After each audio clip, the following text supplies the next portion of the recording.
কেমন আছো সবাই? আশা করছি ভালো আছো। ভালো তো থাকতেই হবে, কারণ তোমরা সিম্পল লাইফস্টাইল মিনির ফ্যামিলি মেম্বার। আমিও খুব ভালো আছি। এখন বাজছে 11:30। এখন থেকে আমি আমার ছাদ থেকে আমি আমার ব্লগ শুরু করছি। আজকে কি হতে চলেছে আগে দেখো। তাই আজকে আমাকে দুধুবাবুর স্কুলে যেতে হবে 1:30 থেকে।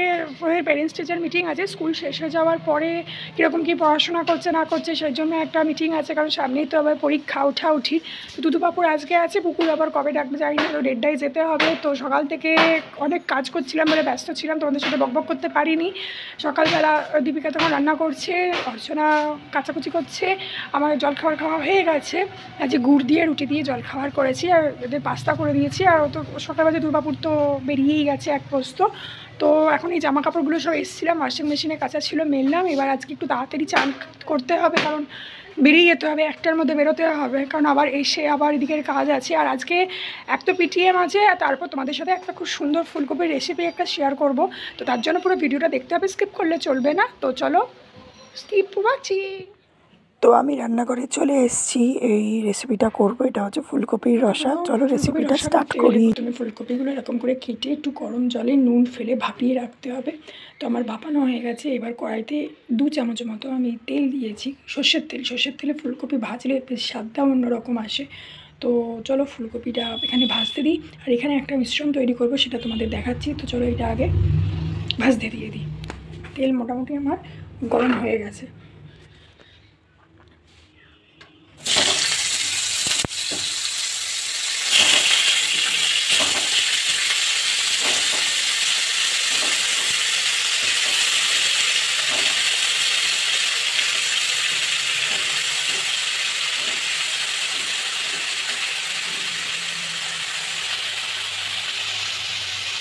ফুলকপিটা ভাজা হোক, তখন আমি এখানে মিশ্রণ জায়গায় আমি খানিকটা দই নিয়ে নিয়েছি।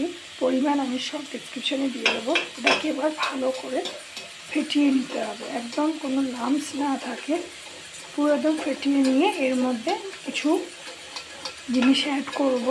এটা পুরো আমার রেসিপি, সব দেখে ঠিক আমি করার ইচ্ছা আছে। তো চলো এটা ফেটিয়ে নিই, তারপর মশলাগুলো অ্যাড করব। একে একে যে ঘরোয়া যে মশলা, হলুদ গুঁড়ো অ্যাড করলাম, একটু লঙ্কা গুঁড়ো দিয়ে এটাকে আরও ফেটিয়ে নেব। অ্যাড করবো জিরে গুঁড়ো, ধনে আমরা খাই না, তো দিয়ে এবার এটাকে একটুখানি ফেটিয়ে নেব।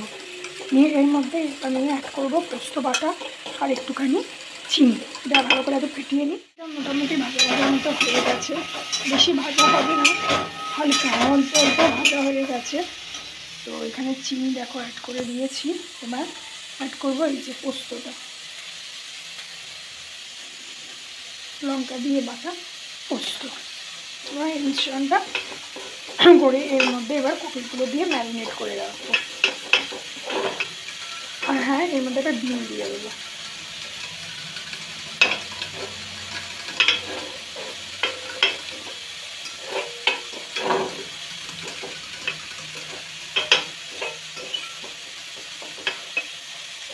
এর মধ্যে একটা দিয়ে দেবো, চলো ডিম।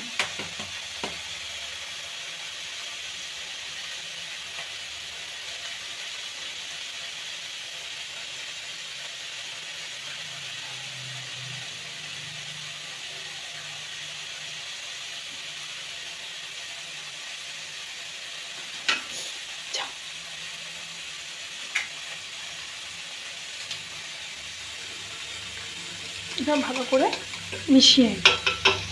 এবার এগুলো এর সাথে একটা একটা করে ম্যারিনেটের মতো করে 10 থেকে 15 মিনিট রেখে দেবো।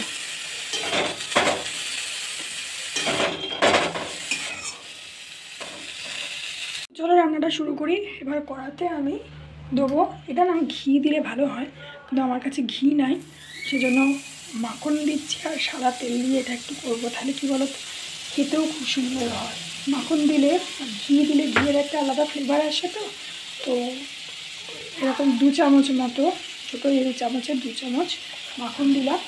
আর এবার দেবো তেল এই 2 চামচ মতো তেল দিয়ে দিলাম। এবার এটা গরম হলে এর মধ্যে ফোড়ন হিসাবে আমি দেবো তেজপাতা, থেতো করা তোমার রসুন, কাঁচা লঙ্কা আর গরম মশলা। তো তেলটা মোটামুটি গরম হয়ে গেছে, এবার আমি দেবো তেজপাতা দিয়ে দিলাম। এবার হচ্ছে গরম মশলাগুলো দিয়ে দিই। এই যে গরম মশলা দিলে না যে কোনো রান্নাতেই স্বাদ অনেক ভালো হয়।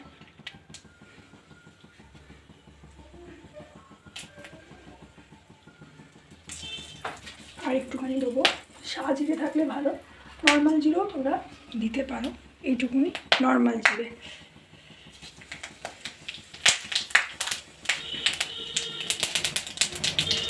ফোড়নটা জাস্ট হলে এর মধ্যে একটু দিয়ে দেবো রসুন আর কাঁচা লঙ্কা। এই যে কাঁচা লঙ্কা 3-4টে, এটা হোক। দিয়ে দেবো পেঁয়াজ। একটু অন্য ধরনের ট্রাই করছি, দেখা যাক এরকম হয়। পেঁয়াজগুলো লাল লাল করে ভাজা হবে।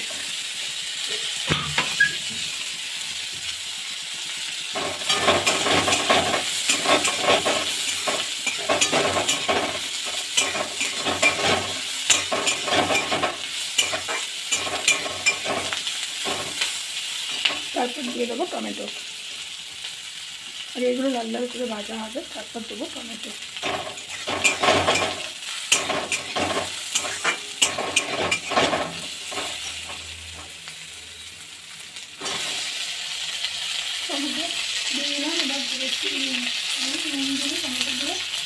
তাড়াতাড়ি সেদ্ধ হয়, ফ্লেমটা কমিয়ে রান্না করবো। তারপর এই মিশ্রণটা দিয়ে কষতে শুরু করবো। মশলাটা আমার দেখো ভাজা ভাজা হয়ে গেছে, মোটামুটি খুব সুন্দর একটা গন্ধও বেরিয়েছে। এবার আমি কপিগুলো দিয়ে দেবো।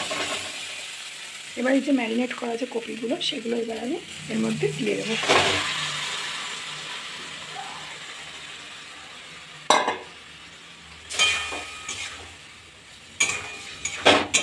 জানি না কীরকম খেতে হবে, ফার্স্ট টাইম করছি নিজের মনের মতো, দেখা যাক।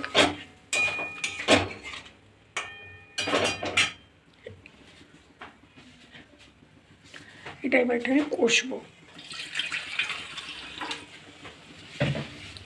এর মধ্যে কিছু তোমার মটরশুঁটি দিয়ে দেবো একটুখানি। মটরশুঁটি এখন শীতকালে তো খেতেও বেশ ভালো লাগে।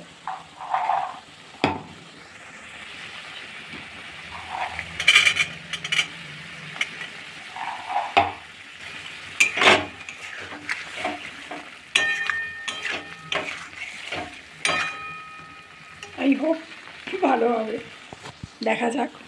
যদি ভালো হয় অবশ্যই তো তোমাদের জানাবো, সেটা তোমরা বাড়িতে এরকম করে ট্রাই করতে পারো। মশলা চলো কষিয়ে নিই ভালো করে। তো দেখো এটা মশলা থেকে তেল বেরিয়ে এসছে, এবার এই জলটা দিয়ে দেবো। এরপর নুন দিয়ে দেবো, আর লাস্টে গার্নিশিংয়ের জন্য ধনেপাতা দিয়ে দেবো। তো নুনটা দিয়ে দিই।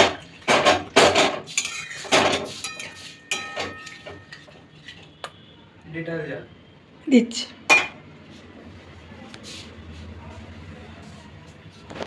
এর মধ্যে দিয়ে দেবো নুন, তোমাদের স্বাদ অনুযায়ী নুন দিতে পারো।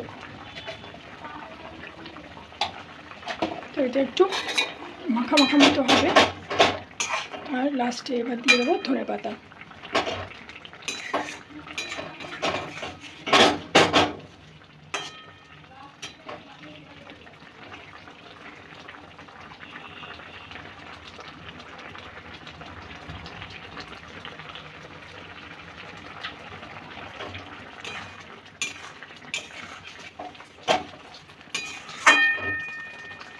একটুখানি মাখা মাখা হলে আমি নামিয়ে নেব। তৈরি হয়ে গেল আজকে নতুন একটা পদ্ধতিতে ফুলকপির রসা। তোমরা বাড়িতে ট্রাই করতে পারো, এটা রাইসের সাথে, পরোটার সাথে, লুচির সাথেও তোমরা খেতে পারো।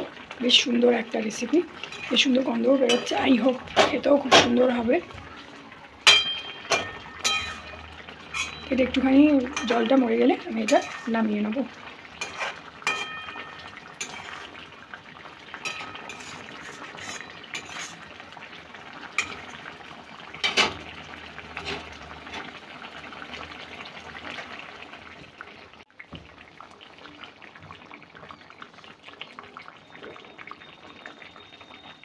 এটা রেডি হয়ে গেছে। এবার আমি এটা একটা সার্ভিং বোলেতে নামিয়ে নিয়ে উপরে ধনেপাতা দিয়ে গার্নিশিং করে দেবো। আজকের রেসিপিটা কীরকম লাগলো তোমরা অবশ্যই লাইক কমেন্ট করে জানিও আর একটা করে লাইক দিও। আর চ্যানেলে যদি নতুন বন্ধু হয়েও থাকো তাহলে একটা করে সাবস্ক্রাইব করো। আর যারা সাবস্ক্রাইব করেছো তাদেরকে থ্যাংক ইউ সো মাচ। আরও সুন্দর সুন্দর এরকম রান্নার রেসিপি নিয়ে আমি আসতে চলেছি। তো আজকের জন্য বাই বাই।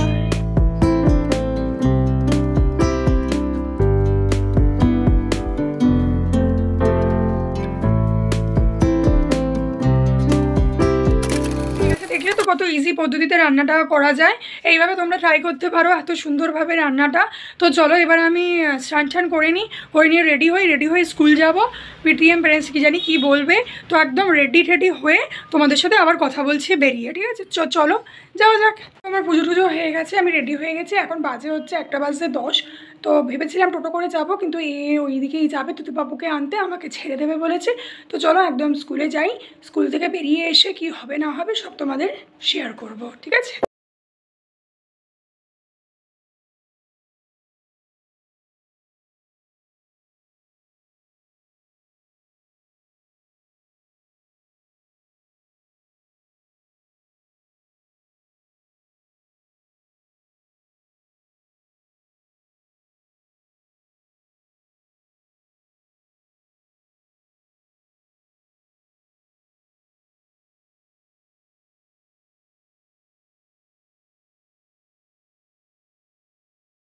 এখন যাচ্ছি বাড়ি। পাপুর নামে একটু কমপ্লেন ছিল, বদমাইশি করছে, স্কুলে মারামারি করছে, সেই জন্য মিস ডেকেছিল। তো যাই টোটো ধরি, আসার সময় তো বাইকে এসেছিলাম, টোটো ধরে বাড়ি যাই, গিয়ে তারপর আবার তোমাদের সাথে বকবক করছি। এইমাত্র বাড়ি আসলাম। এখন বাজে হচ্ছে, এই ঘড়িটা তো বন্ধ, ছেড়ে দাও। এখন বাজে হচ্ছে 3:20। এবার আমি ফ্রেশ হই, টান তো করেই গেছি, ফ্রেশ হয়ে খেয়ে নিয়ে তারপর তোমাদের সাথে আবার কথা বলছি। ওকে চলো তাহলে খেয়ে নিই। আজকে লাঞ্চটা মনে হয় তোমাদের সাথে শেয়ার করা হবে না। ভাত হয়েছে, 2 রকম মাছ হয়েছে, ডিম আলু ফুলকপি দিয়ে তরকারি, ডাল, শিম পোস্ত, এগুলো হচ্ছে আজকে লাঞ্চ হয়েছে। তো চলো আমি খেয়ে নিই। ঠিক আছে, তা খেয়ে নিয়ে আবার বকবক করছি। বাজে 5:10-15 হবে।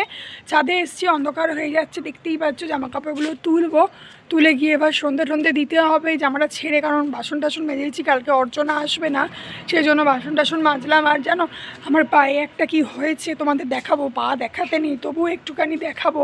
পাটা না পুরো ফুলে ঢোল হয়ে গেছে, জানি না ওই দাঁত তোলার পরে তার ওষুধের কোনো সাইড এফেক্ট কি না, তার জন্য কালকে হয়তো ব্লাড টেস্ট করতে হতে পারে, কারণ কী থেকে হয়েছে বোঝা যাচ্ছে না। তো এই নিয়েও একটা চিন্তা হচ্ছে। আর পায়ে একটা যন্ত্রণা মতো হচ্ছে, মানে টোপা হয়ে ফুলে গেছে। তোমাদের মানে পা তো ঠিক দেখাতে নেই, সেজন্য দেখাতে পারছি না। তবুও তোমরা তো ফ্যামিলি মেম্বার, দেখতেই পারো, পরে তোমাদের দেখাবো। ঠিক আছে, এখন চলো জামা কাপড়গুলো তুলে নিই, সন্ধ্যাটা দিয়ে নিই, তারপর তোমাদের সাথে বকবক করছি। গুড ইভিনিং সবাইকে। এখন অ্যাকচুয়ালি গুড ইভিনিং নয়, এখন হচ্ছে তোমার 8:10 হয়ে গেছে। আমি তোমাদের সাথে আমার পাটা শেয়ার করলাম না, কারণ পা আমি দেখাতে পারবো না। তো এখন আমি নিচে নেমে এসেছি, ওদের কেলগস দিয়েছি, আমি একটুখানি চা করে খেলাম। তো এখন আমি এখানে দেখো রুটি বেলছি, রুটিটা করবো, তরকা করা আছে, তরকারিপাতি করা আছে সকালের, তো সেটা দিয়ে হয়ে যাবে। রুটিটা বেলে নিই, তুতুবাবু পড়তে বসেছে। তো আজকের ভিডিওটা আমি এখানে শেষ করলাম। যদি কিছু ভালো লেগে থাকে কী করবে, like comment share and subscribe. Wait করো অন্য কোনো ভিডিও বা ব্লগের জন্য। আজকের জন্য টাটা, bye bye and good night.